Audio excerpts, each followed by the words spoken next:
मी tailender आहे, in fact last batsman आहे, पण मी लवकर आउट होणार नाही. आजच्या या अतिशय सुंदर कार्यक्रमामध्ये मंचावर उपस्थित असलेले माझे सहकारी आशिष शेलारजी, मुंबई क्रिकेट असोसिएशनचे अध्यक्ष अजिंक्य नाईकजी, जितेंद्र आव्हाडजी, विशेष रूपाने या ठिकाणी उपस्थित असलेले सुनील गावस्करजी, दिलीप वेंगसरकरजी, त्याचप्रमाणे आज ज्यांचा सन्मान आपण केला ते रवी शास्त्रीजी, मंचावर उपस्थित श्री उन्मेष खानविलकर, निलेश भोसले, अरमान मलिक, आजच्या दुसरे आपल्या सन्मानार्थी डायना डुलजी, आपले कॅप्टन सूर्यकुमार यादव, त्यासोबत एकनाथ सोलकरजी यांची फॅमिली, दिलीप सरदेसाईजी यांची फॅमिली आणि उपस्थित सर्व क्रिकेट प्रेमी भगिनी आणि बंधूंनो, मी मुंबई क्रिकेट असोसिएशनचं मनापासून अभिनंदन करेन. It is a great way to celebrate our icons. आणि एक प्रकारे ज्या लोकांनी इतिहास घडवला अशा लोकांची आठवण, त्यांच्या खेळाची आठवण ही सतत जिवंत राहावी अशा पद्धतीचं हे जे काही कार्य आहे, few of the gates, some of the stands, हे त्या लोकांच्या नावाने त्या ठिकाणी करणं, मला असं वाटतं की कदाचित इतक्या चांगल्या पद्धतीनं हे केवळ वानखेडे स्टेडियमवर आणि मुंबई क्रिकेट असोसिएशनच्या माध्यमातूनच होत आहे. खरं तर हा कार्यक्रम आधीच व्हायचा होता. कार्यक्रम ठरल्यानंतर अजिंक्यनी मला वेळ मागितली. आम्ही वेळ ठरवत होतो, म्हणजे अजिंक्यचे बाउन्सर मला रोज येत होते, मधूनच राजदीप यांची गुगली पण येत होती, आणि शेवटी आम्ही 6 तारीख ठरवली. कारण अर्थात त्यांना IPLमुळे हा कार्यक्रम घेता येईल की नाही असं वाटत होतं, पण आमची पण EPL चालू होती, इलेक्शन प्रीमियर लीग, त्यामुळे 6 तारखेचा कार्यक्रम ठरला. आणि दुर्दैवाने त्याच दिवशी केरळचा दौरा आला आणि मग जावं लागलं. मग तो असं ठरवलं की पुढची तारीख, आणि मला अतिशय आनंद आहे की आजची तारीख या ठिकाणी आपण ठरवली आणि या ऐतिहासिक अशा कार्यक्रमामध्ये मी उपस्थित आहे, याचा मला अतिशय आनंद आहे. एक एक व्यक्ती जी या ठिकाणी मेन्शन झाली, जे या ठिकाणी उपस्थित आहेत, खरोखर मला असं वाटतं की भारतीय क्रिकेटला ज्यांनी समृद्ध केलं अशी सर्व मंडळी आहेत. पहिले तर मी मेन्शन करीन मंचावरचे सुनील गावस्करजी. खऱ्या अर्थानं एक अतिशय आयकॉनिक प्लेयर. मगाशी जसा उल्लेख झाला की त्यांच्यापेक्षा कितीतरी फूट उंच असे वेस्ट इंडिजचे प्लेयर, आणि त्या काळची त्यांची जी काही बॉलिंग असायची, आणि आपल्याला पिचवर ती अशी गोल टोपी घातलेले सुनील गावस्करजी केअरलेसली, मी तुम्हाला गिनतच नाही, अशा प्रकारचा अप्रोच घेऊन त्या ठिकाणी फिअरलेसली विदाऊट हेल्मेट खेळताना दिसायचे. There was no helmet. आणि दिसताना जरी केअरलेस दिसत असले तरी टेक्निकली द बेस्ट गेम हा आपल्याला पाहायला मिळायचा. आणि अशा अनेक गोलंदाजांना ज्यांनी बाउंड्रीज दाखवल्या असे सुनीलजी या ठिकाणी आहेत. और फर्स्ट आयकॉन ज्याला आपण म्हणजे आमच्या पिढीने पाहिलेला असं म्हणू शकतो. दिलीप वेंगसरकरजी, ज्याचा उल्लेख आशिषजींनी केला, 1 डाऊन आल्यानंतर कितीही वाईट परिस्थिती असली तरी ती परिस्थिती सावरणारे दिलीपजी हे या ठिकाणी आहेत. आणि आज ज्यांना आपण सेलिब्रेट केलेलं आहे, एकनाथ सोलकरजी, म्हणजे मी तर असं म्हणेन की त्या काळामध्ये जर मल्टी कॅमेरा सेटअप असता आजच्यासारखा, तर कदाचित जॉन्टी रोड्सही म्हणाले असते की माझ्यापेक्षा बेस्ट फिल्डर जर कोणी असेल तर तो एकनाथ सोलकर आहे.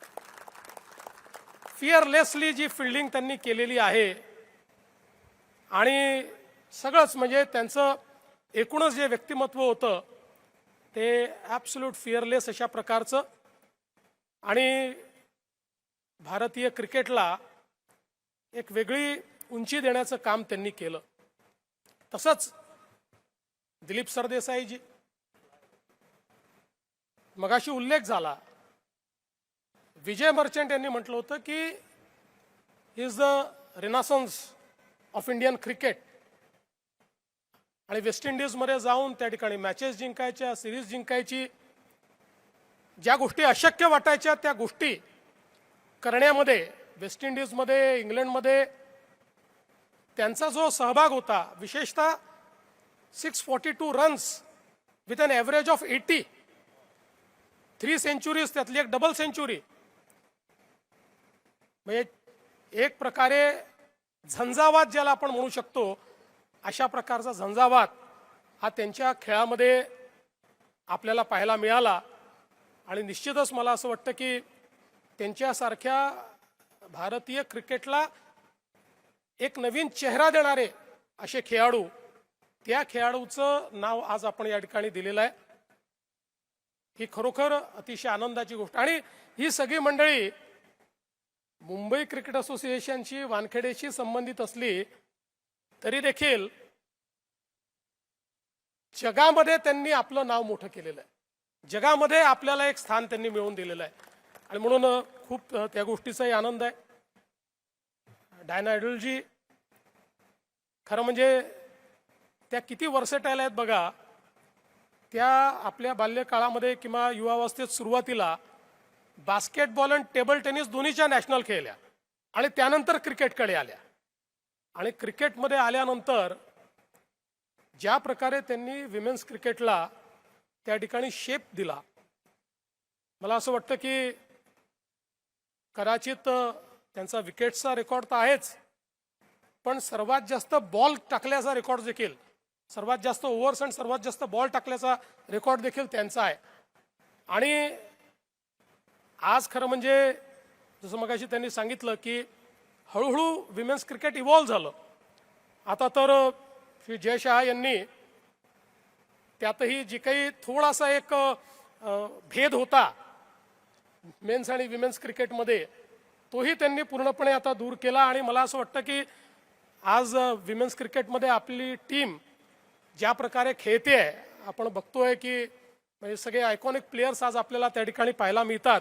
आणि मेन्स क्रिकेटप्रमाणे विमेन्स क्रिकेटही आता आपण चॅम्पियन्स आहोत. त्यामुळे मला असं वाटतं की ज्यांनी ही सुरुवात केली त्यापैकी डायनाजी आहेत, आणि म्हणून त्यांनाही आपण या ठिकाणी सेलिब्रेट करत आहोत. आणि अर्थातच द आयकॉनिक रवी शास्त्रीजी, मला आठवतं बेन्सन अँड हेजेसची ट्रॉफी त्यावेळेस सगळ्या मॅचेस आम्ही बघायचो, आणि रोज चर्चा व्हायची की ऑडी मिळणार कोणाला, who will the champion of champions and who will get Audi. आणि ज्या प्रकारचा खेळ त्यांनी त्या ठिकाणी केला, ती जी त्यांची स्टाईल होती, असा एक पाय पहिल्यांदा लेगच्या बाहेर जायचा, असं वाटायचं की पूर्ण विकेट उघडी आहे, आणि पूर्ण विकेट समोर येऊन ज्या प्रकारे ते सिक्स मारायचे, मला असं वाटतं की ती जी एक आयकॉनिक स्टाईल होती, बॉलरचा सत्यानाश करून टाकायची. आणि मला असं वाटतं की त्यात तो जो त्यांचा परफॉर्मन्स होता, आणि अर्थातच त्यांची जी काही स्पिन आहे ती तर अप्रतिम होतीच लेफ्ट आर्मनी, त्यामुळे एकूणच त्यांची बॅटिंग, त्यांची बॉलिंग पाहता, आणि ज्यावेळी महत्त्वाची खेळी खेळण्याची वेळ असायची अशा वेळी हक्कानं ती खेळी खेळणारे हे रवी शास्त्री होते. आणि म्हणूनच आपण खरं म्हणजे त्यांची बॅटिंग, त्यांची बॉलिंग आणि त्यांचं ॲग्रेशन हे आपण सगळं बघितलं. आणि इथे मेन्शन देखील झालं की ऑन फील्ड तर ते बेस्ट होतेच, पण कोच म्हणूनही ते बेस्ट, कॉमेंटेटर म्हणूनही त्यांनी म्हणजे आजही he is one of the best commentators. त्यामुळे एक अतिशय वर्सेटाईल अशा प्रकारची पर्सनॅलिटी ज्यांनी भारतीय क्रिकेटला एक नवीन उंची दिली. आजही मला आठवतं की ती जी ऑडी आहे ती घेऊन असे गोल चक्कर सगळे, कोणी त्याच्या आत बसलाय, कोणी त्याच्या वर बसलाय, आणि अशी सगळी चक्कर त्या ग्राउंडला, त्या ठिकाणी मला वाटतं बहुतेक मेलबर्न असेल किंवा आय थिंक MCC होतं, त्या ठिकाणी ती चक्कर असं अगदी डोळ्यासमोर आमच्या त्या ठिकाणी येत आहे. आणि म्हणून मला असं वाटतं की एका अतिशय भारतीय क्रिकेटला समृद्ध करणाऱ्या अशा प्लेयरचा आज आपण या ठिकाणी हा स्टँड त्याचं आज उद्घाटन केलेलं आहे. ही देखील अतिशय आनंदाची गोष्ट आहे. आणि अर्थातच आज आपण ज्यांचा सत्कार केला, सूर्यकुमार यादव, ज्यांना 360 डिग्री प्लेयर म्हणतात, त्यांनी इतके नवीन नवीन शॉट शोधून काढलेले आहेत. आणि मला असं वाटतं की बॉलर्स नाईटमेअर अशा पद्धतीची बॅटिंग करणारे सूर्यकुमार यादव आहेत. आणि अर्थातच 2 कॉन्झिक्युटिव्ह आपण वर्ल्ड चॅम्पियनशिप जिंकलो आणि 24 मध्ये आपण जिंकलो.